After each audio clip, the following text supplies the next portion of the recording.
sayang 1000 kali, domba-domba tak menyadari.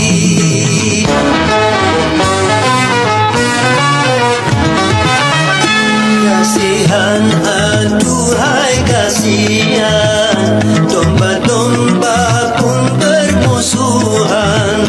Hentikanlah, hentikan itu kezaliman. Janganlah dan janganlah kau mengadu domba. Terjadi bentrok antara pribumi Nusantara dengan gerombolan pemuja Habib Yahudi Ashkenazi terjadi saat diselenggarakannya pelantikan PWILS di Kabupaten Bekasi, teman-teman. Kejadiannya hari kemarin, dan sangat jelas di video kita bisa melihat bahwa gerombolan pemuja Habib ini mendatangi lokasi dengan cara memprovokasi sampai kemudian terciduk salah satu dari mereka melemparkan batu ke venue acara, teman-teman. Jadi gerombolan pemuja Habib ini mencoba untuk menggagalkan acara pelantikan yang diselenggarakan oleh PWILS Kabupaten Bekasi dengan dalih membela keturunan Rasulullah SAW yang mereka yakini. Padahal Habib yang diyakini sebagai zuriat Rasul itu sudah sangat terbukti mereka bukanlah zuriat Rasul, melainkan mereka adalah suku Yahudi Ashkenazi.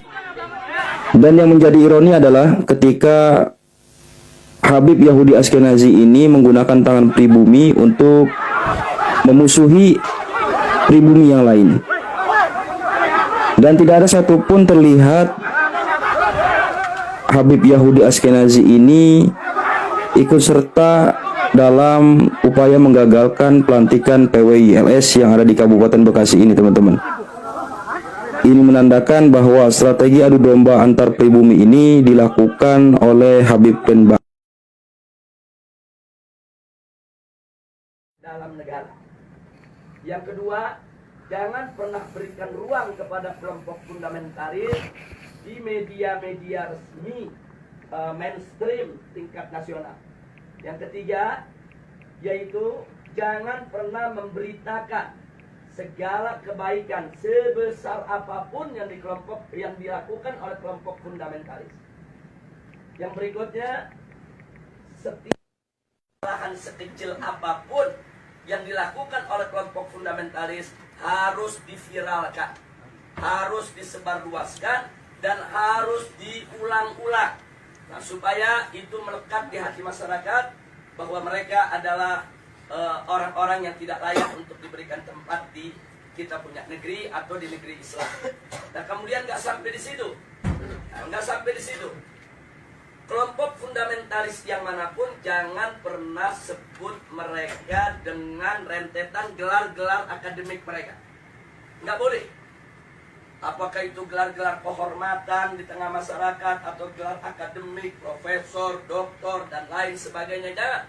Cukup sebut namanya aja untuk mengopinikan di masyarakat bahwa kelompok fundamentalis itu kuper, bodoh, tidak berpendidikan, tidak punya gelar, nggak ngerti dunia akademik, dan seterusnya. Jadi cukup sebut nama mereka, tidak perlu diberikan embel-embel yang lainnya. Nah, kemudian nggak sampai di situ. Jadi masih banyak lagi yang mereka lakukan, apa yang kita alami saat ini di kita punya negeri. Nah, bagaimana para habaib, para ulama kita, bagaimana tokoh-tokoh kita di Majelis Ulama Indonesia, yaitu mereka kerdilkan, mereka kecilkan, mereka recehkan, mereka hina-hina, bahkan mereka mencoba mencari kesalahan-kesalahan, bahkan kalau nggak ada kesalahan, ya buatlah fitnah-fitnah yang bisa diterima oleh masyarakat tentang mereka. Dan ini akan mereka lakukan terus. Jadi artinya bagaimana cara menghabisi kelompok fundamentalis? Satu, kerdilkan mereka. Dua, jauhkan mereka dari masyarakat. Kemudian ketiga, yaitu bidik daripada para tokohnya. Kalau bisa dirangkul, dirangkul. Kalau nggak bisa dirangkul, dipukul. Bisa dipeluk, dipeluk. Nggak bisa dipeluk, digebuk. Nah, jadi ini yang mereka lakukan. Nah, baik, sekarang yang kedua. Lalu bagaimana dengan kelompok modernis? Kelompok modernis bagi mereka yaitu statusnya aman. Bagi mereka statusnya aman. Nah, aman, statusnya aman, sehingga perlu diberikan ruang diberikan ruang publik, diberikan ruang media, diberikan ruang dalam sistem pemerintahan, perlu didengar suaranya. Dan kalau ada dari mereka yaitu punya kesalahan, tutup itu kesalahan, jangan diviralkan. Kalau mereka melakukan kebaikan, sekecil apapun kebaikan, maka itu harus diviralkan dan harus disebarluaskan. Dan penyebutan nama mereka harus lengkap dengan segala macam rentetan gelarnya, gelar kehormatannya, dan seterusnya, dan seterusnya. Jadi posisi mereka dianggap aman. Nah, kemudian yang ketiga, kelompok liberalis. Kelompok ini mereka berikan status sangat aman. Nah, kenapa diberikan status sangat aman? Karena kelompok ini bukan hanya sekedar dianggap kawan, tapi sudah dianggap sebagai antek. Beda kawan dengan antek. Kalau modernis itu masih kawan barat, tapi kalau sudah liberalis itu antek barat. Nah, jadi mereka sudah tidak ada nilai kritis sama sekali. Nah, tapi justru kelompok ini yang mereka besarkan. Kelompok ini harus dibesarkan di seluruh negeri-negeri Islam. Jadi bagaimana caranya kelompok ini bisa berkembang? Berikan ruang, berikan finansial, berikan tempat, berikan kesempatan di media, di TV, di radio, di surat kabar, dan lain sebagainya. Kemudian pendapat-pendapat mereka viralkan, seolah-olah itu merupakan pendapat daripada masyarakat Islam internasional dan seterusnya. Dan libatkan mereka, undang mereka kalau ada konferensi-konferensi internasional di mana saja, untuk lebih memantapkan posisi mereka di tengah masyarakat. Dan kalau mereka punya kejelekan, sejelek apapun, sebesar apapun, yaitu supaya disembunyikan. Jadi jangan kaget kalau tokoh-tokoh liberal di Indonesia ada di antara mereka yang menghamili sekretarisnya, yang memperkosa pegawainya, tidak pernah muncul di media. Jadi semua harus ditutup, tidak boleh. Tapi kalau mereka melakukan kebaikan sekecil apapun, maka kebaikan itu harus terus, yaitu dieksplorasi untuk kemudian diviralkan, disebarluaskan ke mana-mana.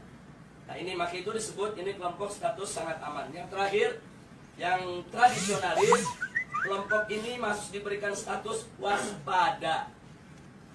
Loh, kenapa dikatakan waspada? Sebab kelompok ini walaupun mereka bukan fundamentalis, tapi memiliki 3 ciri yang sama dengan fundamentalis. Sehingga kelompok ini harus diwaspadai. Kalau kelompok ini tidak dijaga,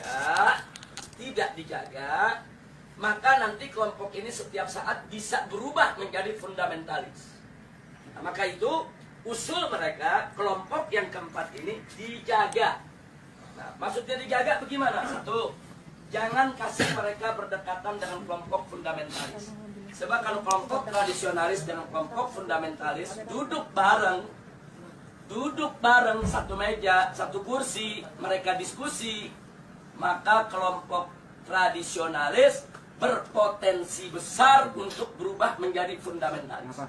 Karena perbedaan mereka cuma sedikit, perbedaan definisi ta'rif ad-demokratiyah. Itu aja yang mereka berbeda. Tapi dalam soal dukungan terhadap tatbikus syariah, dukungan terhadap igamatul khilafah, dukungan terhadap sikap kritis terhadap barat, sama. Nggak ada beda antara fundamentalis dengan tradisionalis. Mereka hanya berbeda di dalam mendefinisikan demokrasi. Yang satu mendefinisikan ya demokrasi bertentangan dengan hukum Allah sehingga harus ditangkal sama sekali. Yang satu lagi melihat bahwa demokrasi itu hanya satu cara yang kalau dibawa ke dalam ajaran Islam dia bisa Islami, kalau tidak, kalau dikeluarkan dari ajaran Islam dia bisa bertentangan dengan ajaran Islam. Hanya ini saja berbeda. Nah, kalau mereka duduk bareng diskusi,